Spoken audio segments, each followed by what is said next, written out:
Chères auditrices et chers auditeurs de RCJ, bonjour.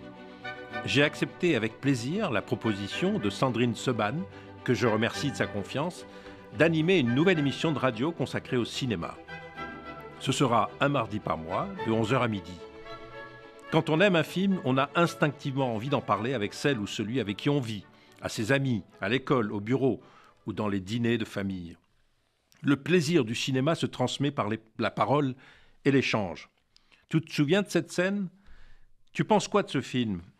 Il m'a ému, bouleversé. Ou, ça arrive aussi, je me suis terriblement ennuyé, j'ai été déçu, je m'attendais à mieux. Aimer un film provoque immanquablement ce plaisir de la parole, comme si on voulait continuer le film, en prolonger le plaisir. Nous allons jouer à ce jeu au cours de cette émission. Lou Cohen sera à mes côtés, j'en suis ravi.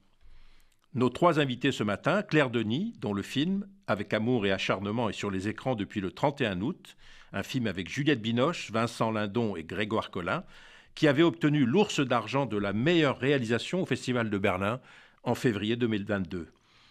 Alice Vinocourt a réalisé Revoir Paris, avec Virginie Efira, Benoît Bagimel et Grégoire Collin. Enfin, Emmanuel Mouret, dont c'est le 11e film, Chronique d'une liaison passagère, avec Sandrine Kiberlin, Vincent Macaigne et Georgia Scaliette.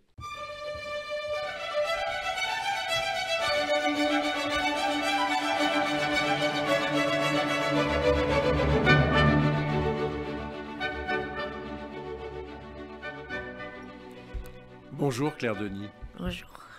Bonjour Serge. En voyant votre film Avec amour et acharnement, on sent d'emblée votre plaisir de filmer un couple. C'est un couple dans la vie, mais c'est aussi un couple de cinéma. Juliette Binoche et Vincent Lindon. Or, c'est la première fois que ces deux très grands acteurs jouent ensemble. C'est grâce à vous. Oui, je pense que c'est aussi un peu grâce à eux, parce que ils le savaient qu'ils n'avaient jamais joué ensemble. Donc ça a été quand même en partie grâce à eux quand même. Ils le voulaient, ce film, au fond. Parce qu'on l'a fait dans des conditions tellement étranges, sans l'avance sur recette, en plein entrant dans la deuxième pandémie l'hiver.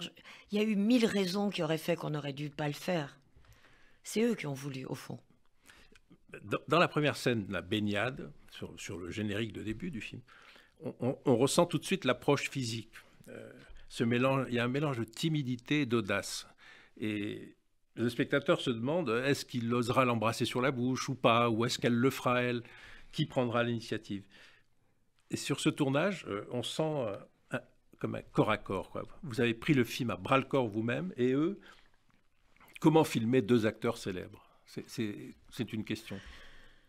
Je dirais que cette scène d'ouverture dans la mer a aidé beaucoup, parce que en fait, la mer était froide, fin novembre. Ça a augmenté l'effet de timidité, mais le fait qu'on n'était que 4, puisqu'on l'a filmé avec un téléphone portable, le froid de la mer et tout, on a ressenti la même chose. Moi, j'étais avec Éric Gauthier dans l'eau avec eux, et ça nous a aidés à supporter notre timidité respective, voilà. Et peut-être à entrer à Paris, dans le film, après, dans l'appartement, avec une forme de passé. On avait un passé commun. C'est la baignade. Oui, ouais. Parce que c'est la première scène tournée du film. Voilà, et que du coup, c'était le passé du couple, et un peu mon passé avec eux aussi. Elle se prénomme Sarah, lui c'est Jean. On a le sentiment tout de suite qu'elle l'a dans la peau, et inversement. Et il y a cette tendresse, cette sensualité physique et muette. Enfin bon, on sent que il n'y a pas besoin de donner des preuves qu'il y a de l'amour. Il y a de l'amour physique, il y a de l'amour. C'est un amour de maturité, on va dire. C'est pas un amour de jeunesse, c'est un amour conscient. Conscient. Et du reste, elle lui dit comment elle est tombée amoureuse de lui. Elle lui dit pourquoi elle vit avec lui. Je crois qu'il y a aussi un amour au jour le jour, quoi. C'est cette espèce, le fait qu'on vive ensemble, qu'on partage l'appartement, qu'elle l'aide aussi parce que c'est quelqu'un qui a besoin d'être soutenu financièrement. Donc, c'est un compagnonnage aussi, mais qui est lié par une relation charnelle, ça c'est sûr. Je pense ils sont amoureux l'un de l'autre, encore. Et vous les filmez vraiment toujours très près, très près. Le cadre est, non pas les enferme dans le cadre, mais les supporte, les tient en, je sais pas, en vie, quoi.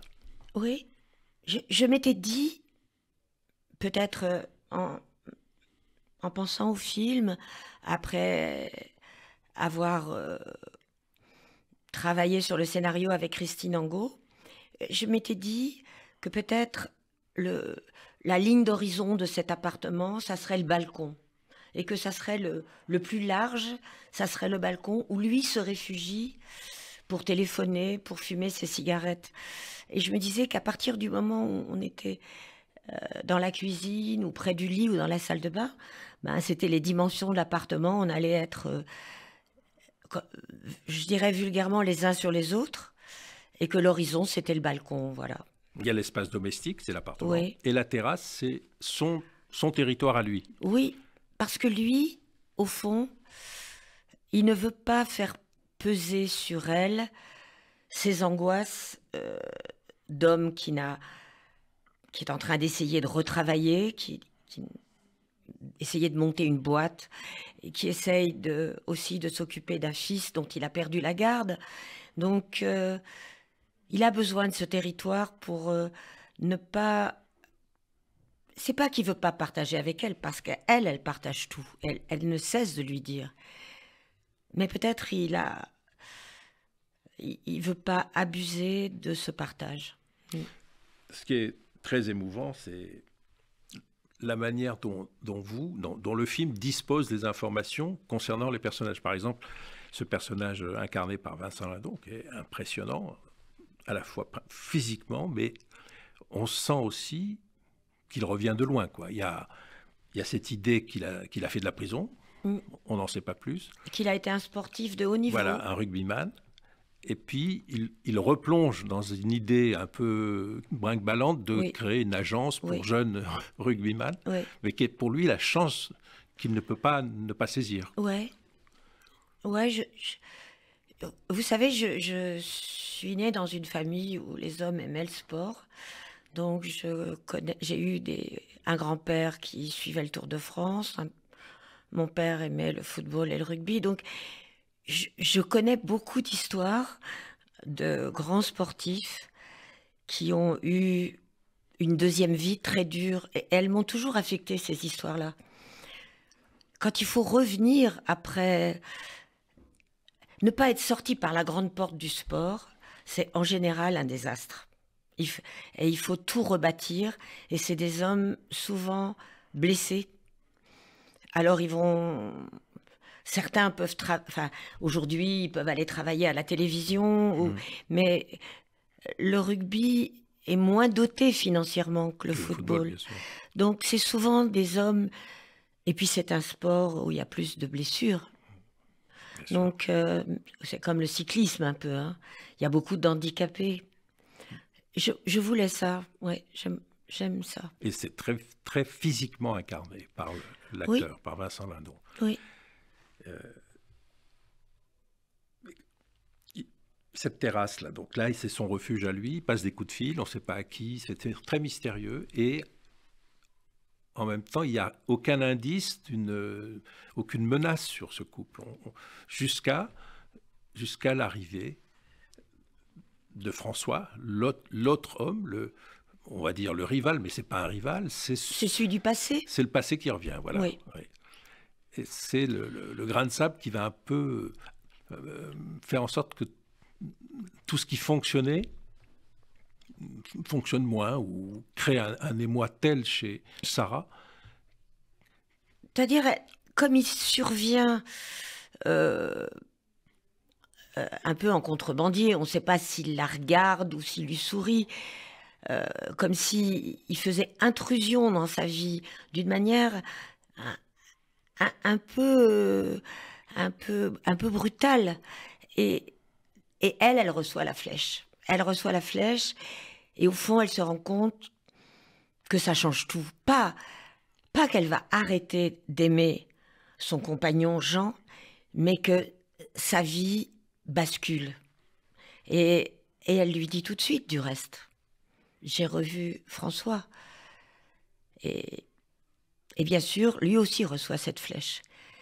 Et ils essayent de se rassurer en se disant, oui, mais on s'aime. On s'aime, tu le sais bien. Mais cette incision est faite. C'est comme une incision dans un derme lisse, et c'est fait. Et qu'est-ce qui se passe là?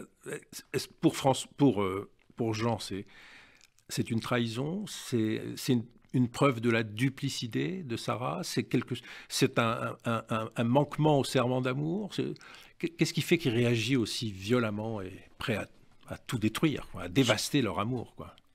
Je crois qu'au début, il essaye de le prendre bien, entre guillemets, et de se dire, au fond, peut-être, cet homme qui a fait partie de ma vie à moi aussi, peut-être que son retour va m'aider et que peut-être, Sarah me le dit, peut-être que notre amour est indestructible, peut-être qu'on ne peut pas le briser, cet amour-là. C'est pas ce type-là, frivole, léger, qui va rompre cette relation que j'ai avec Sarah. Mais petit à petit, le doute s'insinue en lui et il voit que Sarah bascule. Et à ce moment-là, évidemment, je crois que lui il peut pas fermer les yeux. Je crois pas que c'est un couple où le mensonge est admis, quoi.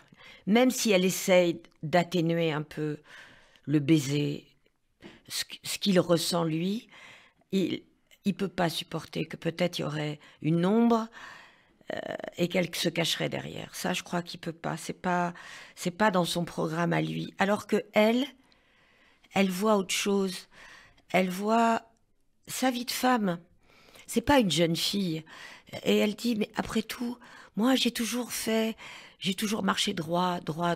J'ai toujours fait ce qu'on attendait de moi. J'ai toujours été bien.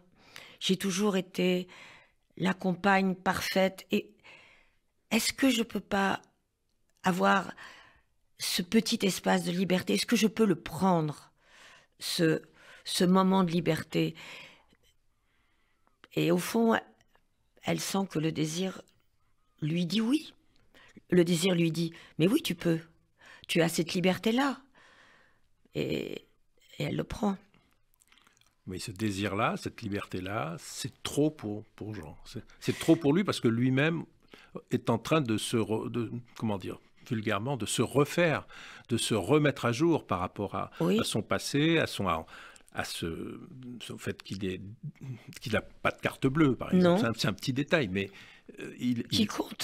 Ça compte, c'est très lourd. Enfin, on se dit à cet homme qui a 50, 55, 60 ans, je ne sais pas, peu importe. Il n'a même pas une carte bleue, c'est-à-dire qu'il est dépendant. Il n'a pas la garde de son fils.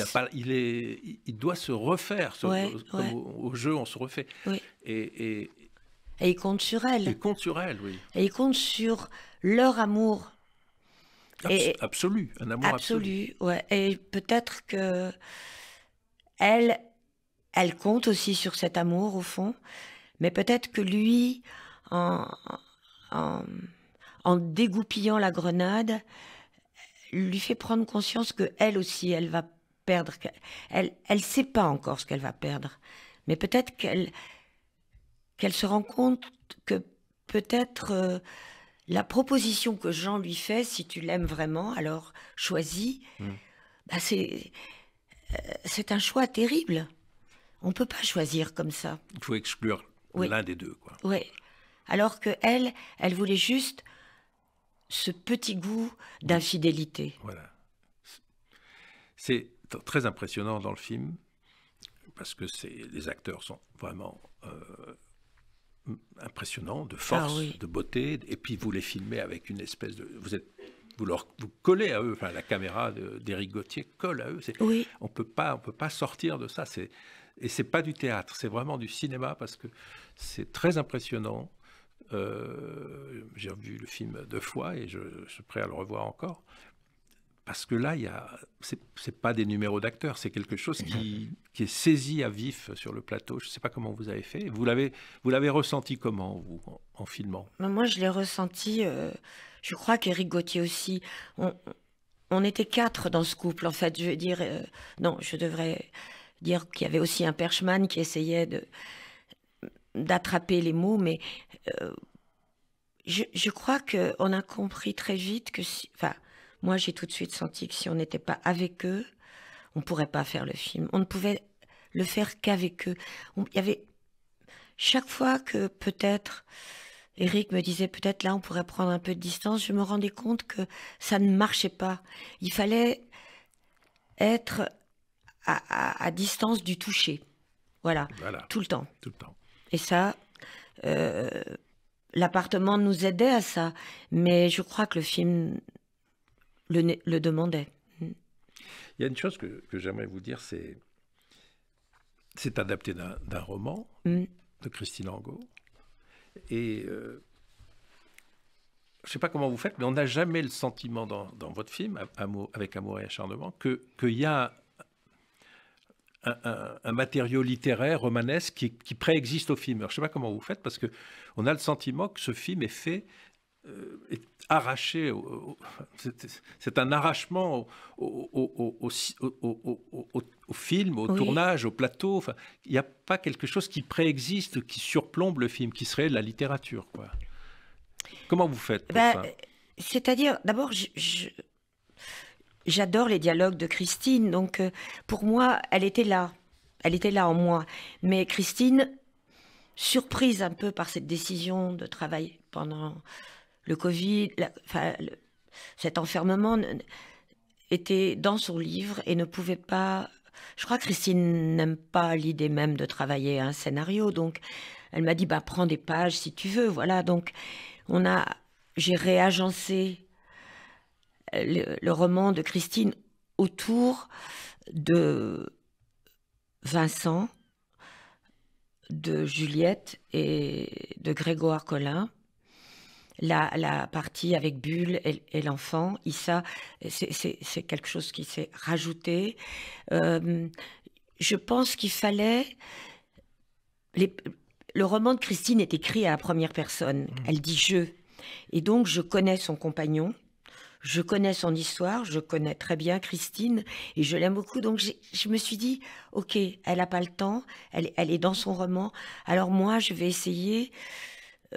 à côté de travailler avec que ces acteurs en tête, quoi. Pas Christine, pas son compagnon, d'autres visages, d'autres vies. Pour ça qu'il fallait que Sarah travaille dans une radio, qu'elle ait un métier, qu'elle soit pas écrivaine, comme je devrais dire. Et voilà, et le compagnon... Jean ne ressemble pas au compagnon de Christine. C'était nécessaire pour moi qu'il y ait il fallait quitter comme un navire quitte le port. Il fallait lever les amarres. Vraiment, c'était très important. Et les acteurs l'ont fait aussi. C'est très, très, très impressionnant, cela. Et moi, ce que je trouve qui résume vraiment votre démarche, j'essaie qui me semble être une démarche très puissante, c'est comment, à partir des éléments comme ça, des personnages, des situations, des dialogues, des lieux, l'appartement, la terrasse, la Mercedes, faire aller à Vitry voir sa maman, la mère qui est jouée par Bulogier, son fils Marcus qui est un peu qu'il faut recadrer. Il y a une très belle scène où Vincent Lindon parle de l'avenir de Marcus à Marcus, qui ne dit rien. C'est très impressionnant et c'est très profond ce que Vincent Lindon dit à son fils. Mais ce qui me semble être votre souci tout au long c'est la forme, c'est de trouver une forme cinématographique, que ça fasse cinéma, quoi. Oui. J'étais arc-boutée pour ça, quoi. Je savais que on prenait ce risque et que je le prenais avec un producteur, des acteurs, une équipe, et qu'il fallait... Il n'y avait pas que le virus, quoi, qui était dangereux dans ce film. Il y avait aussi le risque de se planter complètement dans un film à la fois si charnel et qui nous parlait à tous, au fond, je crois. Parce que peut-être pas les plus jeunes de l'équipe, mais je crois que nous tous, on était un peu concernés par ce désir de liberté qu'a Sarah. C'est pas qu'elle est emprisonnée par l'amour de Jean, mais c'est que tout d'un coup, elle dit « Mais j'y ai droit. J'y ai droit. » Et ce moment-là a porté le film, je crois. Merci. Merci, Claire. Merci beaucoup.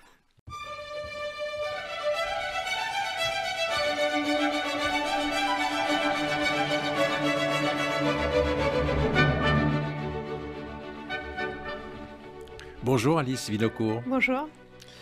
Revoir Paris, votre 4e long métrage, aborde un sujet très sensible, celui des attentats du mois de novembre 2015. Mais ce ne sont pas les effets spectaculaires qui vous intéressent, ni même la violence, même si la scène de l'attentat est impressionnante, avec le bruit mat des balles de Kalachnikov. Ce sont les effets postérieurs, la perte de mémoire, la perte d'identité, celle de Mia, votre héroïne, qui est magnifiquement interprétée par Virginie Efira. J'ai vu à la fin que votre film est dédié à Jérémy, je crois que c'est votre frère. Quelles sont vos sources d'inspiration pour avoir attaqué un sujet aussi délicat ? Oui, mon inspiration, c'est effectivement mon frère qui était dans l'attentat du Bataclan qui a survécu, avec qui j'étais en lien SMS pendant l'attaque. Je lui ai envoyé en fait un SMS parce qu'il était caché. Il m'a dit de ne plus lui écrire pour pas qu'il se fasse découvrir. Ça a été le point de départ, mais ça a été un long chemin, tout le processus qui était un chemin de fiction. Et d'ailleurs, c'est un attentat fictif qui est représenté dans le film. C'est pas parce que mon frère m'a vraiment fait comprendre qu'il y avait quelque chose de l'ordre de l'irreprésentable dans un attentat. Quelque chose d'impensable, qu'il n'y avait pas d'image, pas de son qui pouvait exprimer ça. Et donc, moi, ce qui m'a intéressée, c'est vraiment l'après-coup, c'est la reconstruction, le travail de résilience après un événement traumatique. Mais il se trouve que c'est un attentat, mais ça pourrait être autre chose, quoi. C'est-à-dire qu'effectivement, il y a un fragment de cette scène d'attentat, mais qui est très, très abstraite. Vous parliez des bruits tout à l'heure, mais on a finalement assez peu. On a beaucoup travaillé aussi le son du film avec des silences plutôt. Mon envie, c'était vraiment de faire un film paradoxalement très doux, un film qui répare, en fait, qui répare non seulement les victimes, mais qui donne un sentiment de bien-être, je ne sais pas comment dire. En tout cas, c'était une ligne directrice pendant tout le film. Mais Mia, après l'attentat, elle n'est plus la même. Elle change, elle change, ce n'est pas une décision qu'elle a prise, mais c'est la vie qui est passée, le traumatisme, et sa relation au travail, sa relation avec son amoureux, qui est joué par Grégoire Collin. C'est plus pareil, quoi. Et elle peut pas... Elle ne le réclame pas, mais c'est comme ça. Donc il faut qu'elle déménage, qu'elle se mette un peu entre parenthèses. Vous avez une actrice qui est formidable parce que tout passe sur son visage. Virginie Efira est une actrice merveilleuse, je le trouve merveilleuse, dans votre film et dans beaucoup d'autres films d'ailleurs, on la voit beaucoup, elle est très présente dans le cinéma français. Et c'est vrai que on a l'impression que le simple fait de filmer son visage fait passer beaucoup de choses. Oui, c'est vrai, vous avez parlé de ce travail de résilience qui est effectivement vraiment le sujet du film, c'est-à-dire que elle essaye de recoller les morceaux de sa vie, mais aussi elle fait un travail à son insu où elle reconfigure sa vie. Le film s'appelle Revoir Paris, mais elle voit la ville avec des yeux nouveaux, c'est-à-dire parce que cette ville aussi a été blessée. On l'a tous senti comme Parisiens qui a un peu un avant, un après, qu'elle a été blessée dans sa chair. Donc elle déambule comme ça un peu dans la ville, un peu comme si elle était dans les limbes. Et il y a eu tout un travail qui a été fait pour filmer Paris, justement, à travers ses yeux. Et aussi, pour moi, elle chemine comme ça à moto. On a fait un travail de construction de ce personnage où elle a presque une tenue unique. Elle est comme une sorte d'ange. Je pensais beaucoup aux Ailes du désir, le film de Wim Wenders, elle visite comme ça, parce que c'est beaucoup aussi un film de rencontre. Elle rencontre Thomas.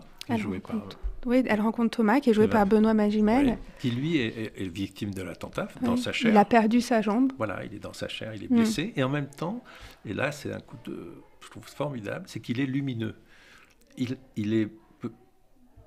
On a l'impression qu'il a un pas d'avance sur elle, quoi. Il sait déjà, il connaît déjà sa vie future. Oui, en fait, c'était pas vraiment pour enjoliver les choses, mais c'est vrai que les gens qui ont vécu des expériences traumatiques, c'est fréquent aussi qu'il y ait cet humour de résilience, en fait, cette légèreté paradoxalement dans le drame. Et c'est vrai qu'on a travaillé ça beaucoup avec Benoît Magimel, qui lui-même aussi pratique ça dans la vie par rapport, voilà. Moi, c'est quelque chose qui me touche beaucoup, en fait, cette idée. Je voulais pas faire un film souffrant ou triste ou complaisant avec la souffrance. En fait, je voulais vraiment, au contraire, exalter une sorte de fraternité entre les gens qui se reconstruisent. On voit, en fait, que dans les grandes tragédies, dans la barbarie, en fait, il y a des choses absolument atroces, mais aussi en marge de ça. Et il y a aussi des choses très belles, des gens qui se rencontrent aussi à travers ces traumas, des gens qui se seraient pas rencontrés autrement, des histoires d'amitié, ce qu'on appelle, les psychiatres appellent ça le diamant dans le trauma. Moi, c'est quelque chose je suis vraiment très sensible à ça particulièrement, puisque ma famille, en fait, est née dans un trauma, puisque, en fait, mon grand-père est rescapé d'Auschwitz, et il a rencontré ma grand-mère, qui cherchait son père, qui d'ailleurs était mort dans les camps, mais ils sont tombés très très amoureux, et c'est un grand amour qui est né dans la tragédie. Voilà, je voulais regarder ça, en fait, c'est cette beauté qui peut surgir dans le drame. Ce qui m'a beaucoup touché dans votre film, c'est que entre Thomas, Mia et les autres personnages rescapés de cette brasserie dans laquelle Mia se trouvait un peu par hasard toute seule, et qui fait que l'attentat a tout dévasté, c'est que ce sont des gens qui sont différents du spectateur ou de moi, peut-être pas de vous, mais moi, en ce sens que on pourrait résumer, ils ont vu la mort, quoi. Ils l'ont vu, la mort. Elle leur est passée tout près, quoi. Et ça en fait des êtres différents, quoi. Et on peut comprendre, à un moment donné, d'ailleurs Thomas le dit, on est des fantômes, il dit ça à Mia. Et pour moi, c'est très important. En fait, ils continuent de vivre parmi nous, mais on pourrait ne pas les voir, quoi. Oui, mais c'est pour ça, encore une fois, que pour moi, le film, il dépasse la question des attentats. Oui. Pour parler vraiment des gens qui ont vécu un événement traumatique, chacun en parle de ça, de cette idée que c'est difficile de communiquer et de parler de ce qu'on a vécu, souvent aussi parce qu'il n'y a pas de mots pour l'exprimer. C'est le principe du syndrome post-traumatique. Et d'ailleurs, à mesure que je présente le film, je reçois des témoignages de gens qui, en fait, s'identifient au parcours de résilience qui est montré dans le film. Des gens, je ne sais pas, il y avait une femme qui était dans l'explosion de l'usine AZF ou d'autres types de traumas. En fait, moi, je voulais vraiment montrer ce lent retour à la vie, à quel point ça passe comme ça par des étapes. Vous en avez parlé, il y a l'histoire avec Benoît Magimel, de cette rencontre. Il y a l'histoire avec une jeune fille aussi qui a perdu, elle, ses parents dans l'attaque et qui fait un travail de deuil. Oui. Encore une fois, ce travail de deuil, c'est pas non plus propre aux attentats. Quand on a perdu un proche, c'est souvent aussi tout un chemin, en fait, pour... elle essaye de reconstituer leur dernière journée, de refaire... Le dernier moment avant, quoi. Le dernier moment avant, comme une manière de leur dire au revoir, en fait. Du coup, le film, il est choral, parce que moi, j'ai fait ce film sur un trauma personnel, mais je me suis rendu compte que j'étais dans un trauma national tout en faisant le film. Et c'est pour ça que j'ai voulu que ce soit pas que l'histoire d'une personne, mais qu'on raconte qu'il y ait plusieurs récits comme ça de trajectoires, en fait. Et vous greffez, je veux dire, le mot, c'est pas un scénario aussi dans le film, qui est que Mia veut absolument, et elle a raison, est obsédée par l'idée de retrouver la personne qui lui a tenu la main pendant ce traumatisme de l'attentat. Et cette personne, elle fait une enquête, quoi. C'est vraiment, là, il y a presque une dimension de film d'enquête, quoi. Ouais. Et on lui dit que c'est un cuisinier de la brasserie dans laquelle elle se trouvait, et elle veut absolument le retrouver. Pourquoi c'est si important pour Mia, de retrouver l'homme qui lui tenait la main pendant... Oui, parce qu'en fait, déjà, les mains, pour moi, c'était quelque chose que j'ai beaucoup voulu filmer. J'avais écrit sur mon scénario, sur la première page, filmer les mains, puisque parfois, on oublie l'essentiel quand on est sur un plateau. Et pour moi, c'était essentiel, ces mains. Ça vient aussi de mon expérience personnelle, puisque quand mon frère était dans l'attentat, à un moment, on n'avait pas de nouvelles, et du coup, on a arrêté la radio, la télé. J'étais avec mon copain, on s'est tenu les mains. Mon monteur, en fait, qui habitait en face du Bataclan, il entendait les tirs dans la rue et il s'est allongé un moment parce qu'il ne savait plus quoi faire et il a tenu la main de sa femme. Et beaucoup de témoignages que j'ai recueillis, parce que même si c'est vraiment une histoire de fiction, j'ai essayé d'être le plus fidèle possible à l'esprit de tous les témoignages que j'avais pu recueillir. Et tous me parlaient de ses mains. Et apparemment, un psychiatre spécialisé en trauma me disait oui, c'est un réflexe grégaire en fait dans des situations comme ça dures ça dégage de l'ocytocine en fait, une hormone de bien-être. Et c'est vrai que moi c'est le moment en fait, elle a tenu cette main et c'est ce qui l'a accrochée à la communauté humaine. Du coup, elle veut retrouver cet homme pour lui dire merci, mais aussi je sais pas comment dire, il y a un côté un peu magique pour se reconnecter à la vie. Et c'est, vous l'avez dit, une enquête à la fois dans sa mémoire, mais une enquête dans Paris concrètement pour le retrouver, parce qu'il vient d'un monde, comme ça arrive souvent d'ailleurs dans ces attentats, c'est des gens très différents qui ont été connectés, et lui, il vient d'un monde très différent du sien. C'est un travailleur sans papier, africain, donc il disparaît, il revient, il est très volatile, et puis à un moment donné, parce qu'elle est vraiment obsédée à l'idée de le retrouver, et qu'elle fait ça avec beaucoup d'intelligence et de délicatesse, elle le voit vers le champ de Mars, vers la Tour Eiffel, et là aussi, il est comme un oiseau qui s'en va, il disparaît parce que les flics arrivent. C'est très... c'est la vie, quoi, c'est la vie qui passe. Pour moi, c'était intéressant aussi de raconter même cet autre rapport au trauma de ce personnage, qui, lui, a fait un voyage pour venir en France. À un moment, il dit je ne vais pas mourir connement dans ce placard, puisqu'en fait... oui, il a traversé tant de dangers. Il y a aussi un peu d'autres règles, en fait, pour... justement, certaines personnes qui ont comme ça frôlé la mort aussi beaucoup, qui n'ont pas le même rapport aussi au trauma. En fait, on a tous des rapports différents au trauma. On vient chargé de nos propres histoires personnelles qui s'engouffrent dans le trou du trauma. Donc, c'est plein de perceptions différentes, de points de vue différents. Pourtant, c'est le même événement et tout le monde l'a vécu différemment. Ce qui est très émouvant, évidemment, c'est que entre Thomas et Mia, donc... entre Benoît Magimel et Virginie Efira, il y a le début de quelque chose, quoi. D'abord, c'est plutôt une camaraderie.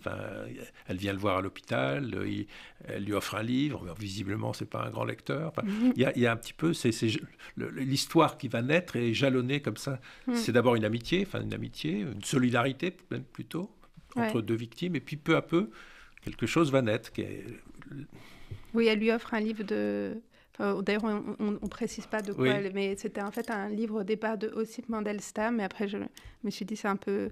moi, je pourrais faire ça, mais c'est vrai que c'est un peu bizarre d'offrir ça à quelqu'un qui est en fait sur un lit d'hôpital avec une jambe en moins. Mais oui, en fait, il y a vraiment c'est une histoire d'amour où ils réparent leurs blessures ensemble. Pour moi, c'est un peu l'essence de l'amour, l'idée de reconnaître nos blessures communes et de se soigner ensemble.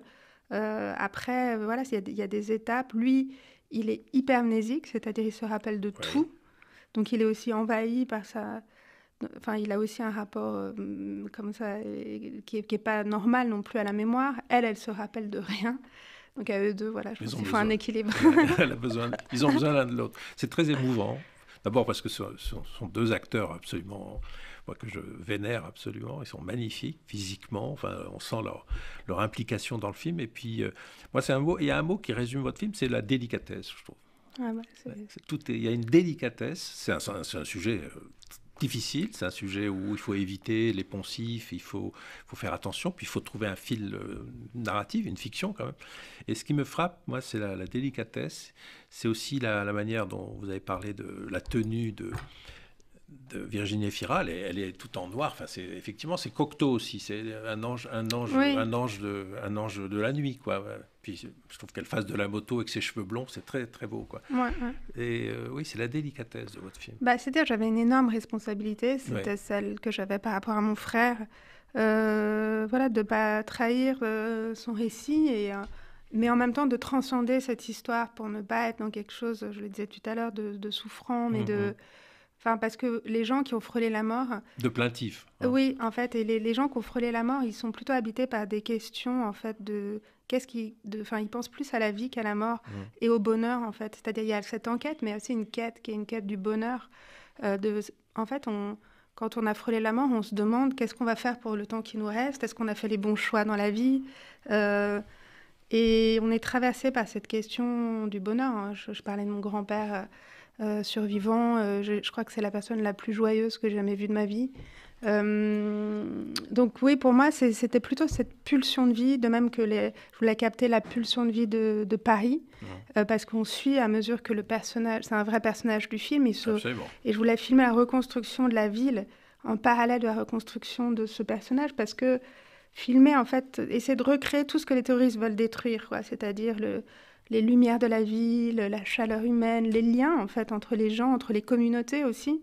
Parce que c'est des communautés aussi différentes et je trouvais ça important en fait aujourd'hui dans cet état de tension en fait de la société française de montrer que aussi ces événements traumatiques qui nous font sortir de nos individualismes contemporains et qu'il y a quelque chose d'apaisant en fait dans l'idée de se dire qu'on n'est pas tout seul quoi, on forme une communauté, qu'il y a une forme de collectif, ce que Benoît Magimel dit à Virginie Efira. Qu'en fait, on ne peut pas se souvenir tout seul, qu'il faut être deux pour se souvenir, mais aussi il faut être plusieurs pour se reconstruire. Et moi, je trouve ça beau, en fait, d'exalter cette solidarité, en fait. Et dites-moi, Alice, le film est sorti, il est sur les écrans, Revoir Paris. Est-ce que vous l'accompagnez? J'imagine que vous avez beaucoup de discussions avec les spectateurs. Oui, en fait, le film a été présenté à Cannes en mai, donc on a déjà eu aussi beaucoup de projections à cette occasion, et après en France. Et oui, c'est des expériences assez fortes, en fait, de recueillir ces témoignages, en fait, Comme je disais, en fait, pour moi, ça parle aussi d'une sorte de solitude contemporaine et de gens qui se retrouvent et de gens qui se connectent dans un monde un peu déconnecté, dont on souffre tous, quoi. J'ai pas l'impression qu'on a besoin d'avoir été... Moi, j'ai été touchée personnellement dans l'histoire de ma famille, mais de toute façon, on a tous un rapport à ça quand on vivait à Paris à ce moment-là. Bien sûr. Et j'ai l'impression que c'est aussi rendre hommage à ces victimes, de ne pas les regarder avec un regard condescendant ou mielleux, puisque c'est des gens, je ne sais pas comment dire, ils n'ont pas choisi en fait, d'être assignés à ce... Et c'est un peu ce personnage de Mia, c'est qu'elle refuse de ce statut de victime, en fait. Elle veut en sortir, elle veut aller de l'avant et... Voilà, c'est vraiment cette pulsion en fait, de vie que je voulais attraper, quoi. C'est totalement réussi, c'est-à-dire que Mia veut retrouver son intégrité physique, ça va de soi, mais aussi son corps. Mais mémorielle aussi. Elle a besoin de savoir exactement... Elle ne s'est pas réfugiée dans les WC, contrairement à ce que lui dit une des victimes aussi, qui l'accuse. Bon, c'est très, très émouvant cet aspect-là dans le film. Mia est totalement étonnée qu'on puisse l'accuser d'avoir été lâche. Elle n'a pas été lâche du tout. Bon. Mais tout ça, elle n'en est pas sûre, parce qu'elle a besoin d'avoir les dernières images, les taches d'encre. C'est très beau aussi, les taches d'encre, puisqu'elle écrivait sur... Oui, il y a ce travail de reconstituer comme les pièces d'un puzzle éclaté, en fait. Et puis, comme les mémoires, en fait, interagissent les unes avec les autres, parce qu'en fait, la mémoire, sans cesse, elle compose, elle recompose. Et vous parliez de cette femme qui l'accuse. Mia ne sait pas elle-même ce qu'elle a fait, donc en fait, c'est comme si la mémoire d'une autre performait sa propre mémoire. Voilà. Elle se met à avoir des images, son cerveau produit des images de quelque chose qu'elle n'a pas vécu, et c'est ça que je trouve intéressant aussi, c'est que nos mémoires, en fait, sont liées et se transforment ensemble. Et en fait, pour conclure, je dirais que la démarche de Mia de reconstituer seconde par seconde ce qui s'est passé avant l'attentat pour avoir sa propre vérité d'elle-même, quoi. C'est en fait presque une démarche de cinéaste, je ne croyais pas. Il y a quelque chose d'un peu lié au cinéma, quoi. Pour moi, oui, aussi, parce que la mémoire, c'est aussi le point de vue, le regard. Ça se construit autour de détails. Pour moi, le cinéma, c'est le point de vue, en fait. C'est le Bien point sûr. de vue d'un metteur en scène. Où il va mettre sa caméra, qu'est-ce qu'il va regarder. Et la mémoire, c'est la même chose. C'est dans une même situation, comme même par exemple notre discussion, on ne regarde pas la même chose, on ne voit pas la même chose, on n'est pas... Donc c'est une expérience sensorielle. Pour moi, c'est ce qu'est le cinéma, une expérience physique, sensorielle. Et du coup, il y avait quelque chose d'assez, jouissif d'arriver à reconstituer toutes ces expériences, tous ces points de vue différents. Et c'est d'ailleurs très compliqué pour la police, quand ils reconstituent une scène traumatique ou d'attentat, de savoir quelle est la vérité, puisque en plus, tout est dans le désordre, dans le trauma. C'est-à-dire que le cerveau a déconnecté, donc il faut remettre tout ça dans l'ordre. Et c'est ce que le film essaye aussi de faire, Et il y parvient. remettre de l'ordre. Il y parvient. Merci. Voilà. Merci. En tout cas, je voulais vraiment que ce soit un film qui fait du bien ou qui apaise. Et j'espère que... Voilà, je sais qu'il y a des gens qui ont peur d'aller voir un film là-dessus. Et en tout cas, même s'il y a vraiment un fragment de scène d'attaque, c'est vraiment pas ni le sujet. Bien sûr. Et c'est très, très abstrait la manière dont j'ai essayé de filmer ça. Absolument. Et voilà. Ça, il faut aller le voir. Revoir Paris, Alice Vinocourt, Merci. avec Virginie Efira, Benoît Magimel et Grégoire Collin, entre autres. Mais c'est vraiment un film qui est très... Amadou Mbo, Oui. un acteur qui était dans Atlantique de Mati Diop Mati Diop, oui. Voilà. et Nastia Golubeva. Voilà, et bien sûr. Le film est sur les écrans, à Merci. Paris et partout, en région. Merci Alice. Merci beaucoup.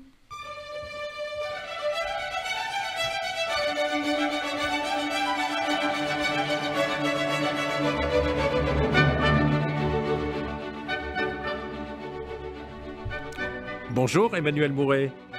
Bonjour. Chronique d'une liaison passagère est votre 11e long métrage. Et il est construit autour de 2 personnages, Charlotte, qui est jouée par Sandrine Kiberlin, et Simon, c'est Vincent Macaigne. Et puis il y a un 3e personnage qui entrera dans le bal plus tard, mais maintenons le mystère pour ne rien dévoiler. On ressent d'abord un vrai plaisir dans l'écriture des scènes et des dialogues. Pouvez-vous nous parler de votre méthode dans l'approche des personnages et des scènes ?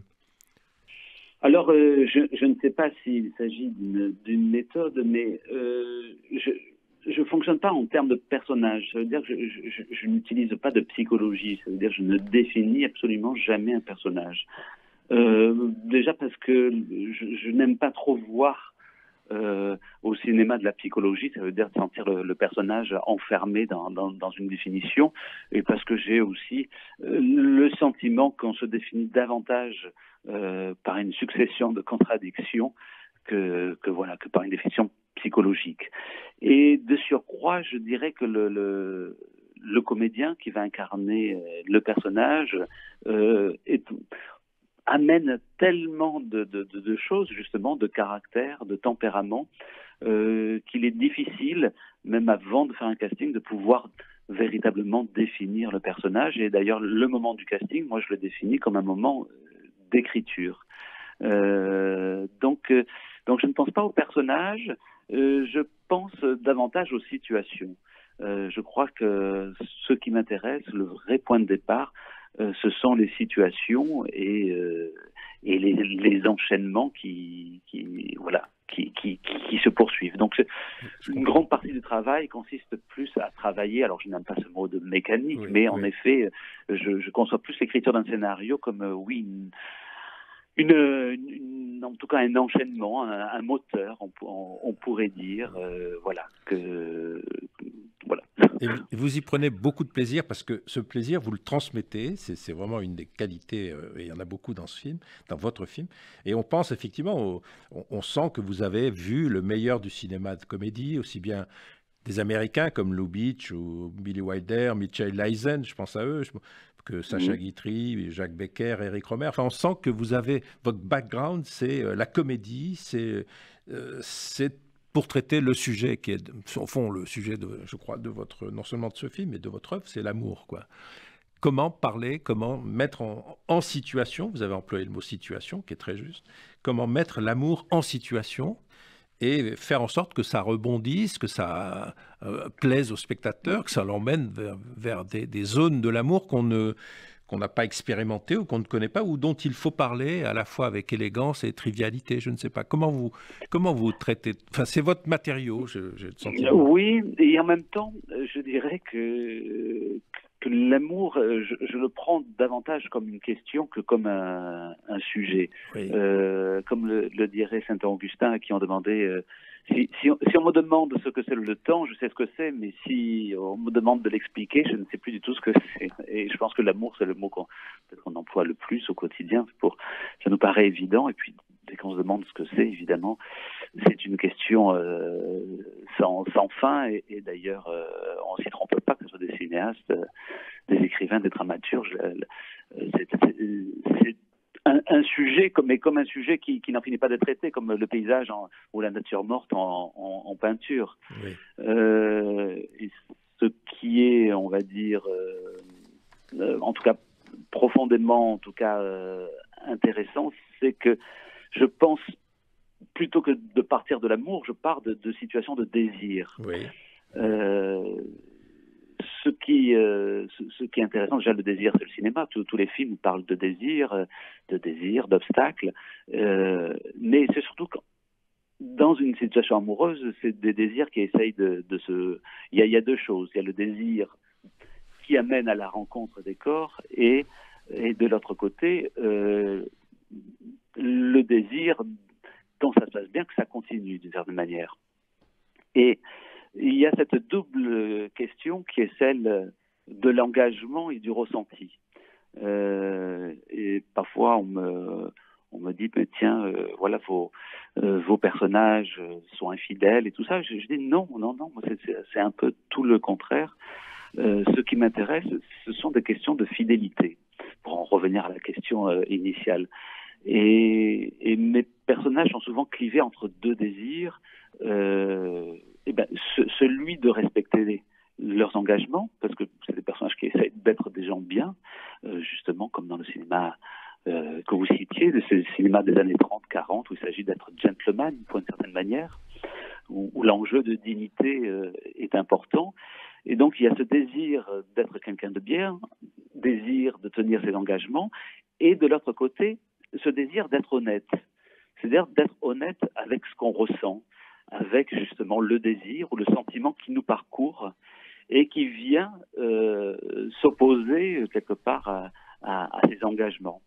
Je préfère un parallèle qui est, mais pour en donner une idée, c'est que on est un peu comme dans les histoires de truands, où chez les truands, on est dans un clan, on respecte les règles d'un clan, on est engagé, bien évidemment, on y risque sa vie si on sort cet engagement.